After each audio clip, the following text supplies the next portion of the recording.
Hey guys, welcome back to my YouTube channel. It's me Disha and I am pursuing my BSc Honors Nursing from the AIMS Delhi.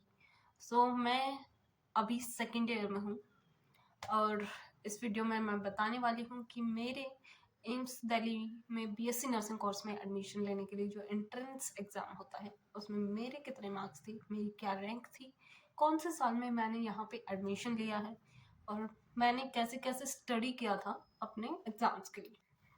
अभी बात करते हैं कि मैं कौन से ईयर में पढ़ रही हूँ। मैं BSc honours nursing second year में हूँ एम्स दिल्ली में। एंड मैंने कौन से ईयर में इस कोर्स में एडमिशन लिया था, तो मैंने 2023 में इस कोर्स में एडमिशन लिया था। मेरे 83.667 मार्क्स थे।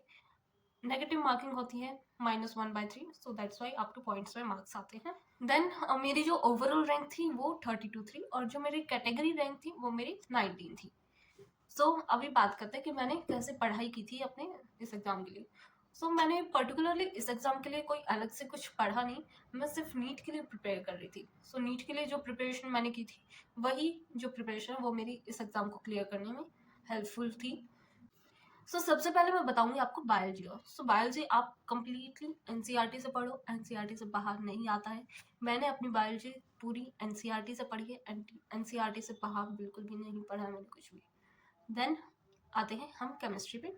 केमिस्ट्री में आप ऑर्गेनिक जो है, अगर आपको रिएक्शंस इजीली याद हो रही हैं तो वेल एंड गुड, अगर नहीं हो रही है तो मैं मेरा बताती हूँ कि मैंने कहाँ से पढ़ी थी।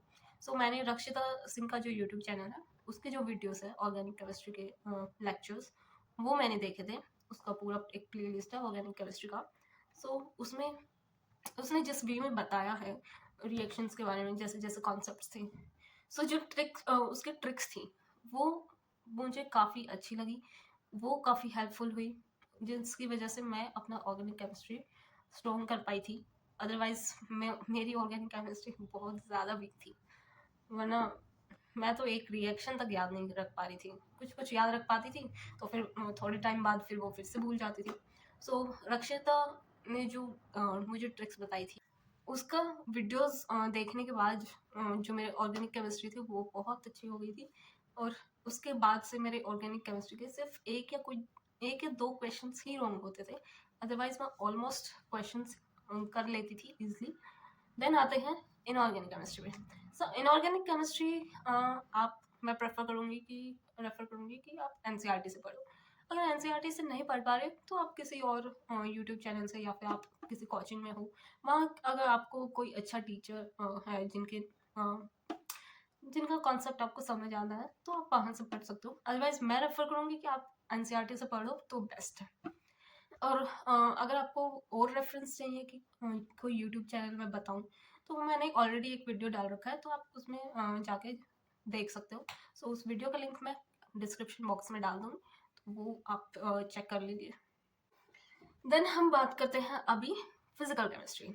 फिजिकल केमिस्ट्री में दो चीज़ें हैं, एक तो थ्योरी वाला पोर्शन है और एक आपका न्यूमेरिकल पोर्शन। थ्योरी पोर्शन जो है उसमें आपको जैसे बायोलॉजी में रट्टाफिकेशन होता है, सिंपली उसी टाइप से होता है। आपको वो रट्टाफिकेशन करना होगा, वो आप किसी यूट्यूब चैनल से या फिर कोचिंग जहाँ से ले रहे हैं वहाँ से कर लीजिए। क्योंकि मैंने भी वो जो मैंने एलन से कोचिंग ली थी लास्ट टाइम, तो मैंने एलन के मॉड्यूल से ही अपना जो है फिजिकल केमिस्ट्री पढ़ी थी। और रहा उसका न्यूमेरिकल पोर्शन, तो न्यूमेरिकल पोर्शन में आपकी कॉन्सेप्ट्स क्लियर होने चाहिए, आपको फॉर्मूलाज याद होने चाहिए।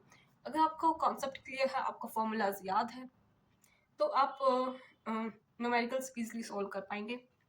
और न्यूमेरिकल्स सॉल्व करने के लिए अगर आपने कोचिंग नहीं ली है तो आप कोई टेस्ट सीरीज ज्वाइन कर सकते हो। टेस्ट सीरीज वगैरह के बारे में भी मैंने अपनी पिछली वीडियो में बताया है, तो आप वो उसका लिंक मैंने डिस्क्रिप्शन बॉक्स में डाल दिया, तो वो वीडियो आप चेक कर लेना एक बार। देन मैं बताती हूँ, तो मैंने एलन से कोचिंग ली थी, तो मैंने सिर्फ एलन के नोट्स से मॉड्यूल्स में जो नोट्स बनाती थी मैं, उन्हीं नोट्स से पढ़ा है। और एलन के मॉड्यूल्स में जो क्वेश्चंस होते थे सिर्फ उन्हीं क्वेश्चंस को सोल्व किया है। और उसके अलावा जो नीट के पीवाईक्यूज है वो सोल्व किए हैं। बिकॉज अगर आप नीट के लिए प्रिपेयर कर रहे हो ना, तो आप ये वाला एग्जाम इजिली क्लियर कर सकते हो। बिकॉज मैंने कभी सोचा नहीं कि मैं एम्स का एग्जाम क्लियर कैसे करूँगी। मैंने हमेशा ये सोचा कि मेरे को नीट का क्लियर करना है, तो अगर आपकी प्रिपरेशन नीट लेवल की होगी तो आप ये ऑब्वियसली इजीली क्लियर कर सकते हो। अगर आप नीट में अबोव 550 मार्क्स या फिर अगर आप इजीली स्कोर कर पा रहे हो नीट में, तो आप ऑफ कोर्स इस एंट्रेंस को आई थिंक मेरे हिसाब से आप क्लियर कर सकते हो। देन अभी हम आते हैं फिजिक्स पे। सो फिजिक्स में भी सेम फंडा है जैसे फिजिकल केमिस्ट्री का था। थ्योरी पोर्शन होता है, न्यूमेरिकल पोर्शन होता है। थ्योरी पोर्शन आप मॉड्यूल से या फिर नोट से पढ़ लो। अगर आपने कोचिंग नहीं ली है तो आप यूट्यूब चैनल से रेफर करके पढ़ लो। सो वो भी मैंने सेम वीडियो में, पिछले वीडियो में बताया है, तो वो वीडियो प्लीज़ एक बार जाकर चेक कर लेना। देन उसका न्यूमेरिकल पोर्शन भी सेम है फिजिकल केमिस्ट्री की तरह। आप न्यूमेरिकल पोर्शन के लिए आप कोई टेस्ट सीरीज ज्वाइन कर लो अगर आपके पास क्वेश्चंस नहीं है, या फिर जो नीट के PYQs है वो डेफिनेटली आप कर लेना ताकि आपकी प्रिपरेशन अच्छे लेवल की हो जाए। अगर आप वो क्वेश्चंस इजीली सॉल्व कर पा रहे हो तो आप ये वाला एग्जाम इजीली क्लियर कर सकते हो। सो अभी बात करते हैं कि मैंने कैसे पढ़ा था, मेरा क्या रूटीन था। सो मैंने 11th में अपना फुल 11th पढ़ा है, 12th में मैंने 11th 12th दोनों पढ़ा है। उसके बाद जो मैं नीट का प्रिपरेशन कर रही थी तो उस टाइम पे मैंने दोनों चीज़ें पढ़ी हैं, 11th भी 12th भी। सो वो चीज़ें जो है मैं मतलब मेरी बहुत अच्छे से हो गई थी कि मैं काफ़ी अच्छे से चैप्टर्स को याद कर पा रही थी। तो फिर एक टाइम ऐसा हो गया था कि मेरा डेली का 2 चैप्टर, हर सब्जेक्ट का डेली का 2 चैप्टर अपना ईज़िली कर लेती थी, फुल स्टार्टिंग से लेके एंडिंग तक। और फिर एंड में आते-आते जो एंडिंग के कुछ दिन रहते हैं, हफ्ता या फिर 10 दिन रहते हैं ना एग्ज़ाम से पहले, सो उस टाइम पे ये होता है कि मैं अपना जैसे एक दिन लेती हूँ, एक दिन मैंने पूरा बायोलॉजी पढ़ा, स्टार्टिंग से लेके एंडिंग तक। 11th का बायोलॉजी एक दिन पूरा पढ़ा। सो जैसे कि मान लो 6 बजे उठी हूँ मैं, तो 6 बजे से लेके रात के 12 बजे तक मैं वो पूरा 11th का बायोलॉजी कंप्लीट किया मैंने। उसके बीच में नहाना, ब्रेकफास्ट करना, लंच करना, वो सब भी इंक्लूड होता था। सो जैसे-जैसे मेरा मन करता रहता, तो मैं पूरा एक दिन में, जब मेरा एंड था एग्ज़ाम के 10 दिन पहले, सो उस टाइम पे मैं अपना एक दिन पूरा 11th बायोलॉजी, एक दिन पूरा 12th का बायोलॉजी, एक दिन पूरा 11th का फिज़िक्स, पूरा 11th का फिर केमिस्ट्री, देन फिर पूरा 11th का 12th का फिज़िक्स, देन फुल 12th का केमिस्ट्री। सो ऐसे कर के मैंने अपने जो एंड के दिन थे, उनमें मैंने ऐसे पढ़ा कि फुल 11th 12th का, एक दिन biology full 11th, biology full 12th, ऐसे कर के मैंने एंड में पढ़ा है। सो स्टार्टिंग में जो है आप उतना रखो जितना आप एक दिन में पढ़ पा रहे हो। अगर बहुत ज़्यादा अगर आप चीज़ें रखोगे तो आपको ईज़िली याद नहीं होगी वो। स्ट्रेस रहेगा कि मैंने ये टारगेट रखा था, मेरा टारगेट कंप्लीट नहीं हुआ। तो स्ट्रेस से क्या होता है कि आप फोकस नहीं कर पाओगे, आप इजीली फोकस नहीं कर पाओगे। और अगर स्ट्रेस लोगे, फोकस नहीं कर पाओगे, तो फिर उसका फ़ायदा ही क्या है। अगर फोकस ही नहीं कर पा रहे हो तो आप चीज़ें याद ही कैसे रखोगे। अगर आप चीज़ें याद नहीं रखोगे तो फिर एग्जाम में कुछ लिख नहीं पाओगे, कोई क्वेश्चन सोल्व नहीं कर पाओगे। सो बेटर कि आप एक दिन में उतना टारगेट लेके चले जितना आप कंप्लीट कर सकते हो। देखो, आपसे बेटर आपको कोई नहीं जानता कि आपकी कैपेबिलिटी क्या है। आपको खुद को ये पता है कि आप एक दिन में कितना कर सकते हो। सो अगर आप सिर्फ उतना ही टारगेट लेके चलो जितना आप एक दिन में कर सकते हो। और उसके बाद ये नहीं है कि मान लीजिए आपने टारगेट रख लिया कि डेली का 3-3 चैप्टर, 3 बायोलॉजी का चैप्टर, 3 फिजिक्स का, 3 केमिस्ट्री का। फिर ये नहीं होना चाहिए कि आप, अगर आप बीच में मोबाइल उठा रहे हो, फ़ोन चला रहे हो, तो ये नहीं होना चाहिए कि आप फ़ोन जो है बहुत लंबे टाइम के लिए चला रहे हो, वरना फिर आपका टारगेट कंप्लीट नहीं होगा। अगर आपको फ़ोन चलाना है तो सिर्फ 5-10 मिनट, जैसे आधा घंटा या फिर 45 मिनट्स आप पढ़ो। उसके बाद फिर 5-10 मिनट या तो वैसे ही घूम लो या फिर गाने सुन लो। अगर आप कोई वीडियो वगैरह देखने लग जाओगे तो आई थिंक उसमें आपका टाइम ज़्यादा कंज्यूम हो जाएगा, फिर आपको पता भी नहीं चलेगा कि आपका टाइम कब निकल जाएगा।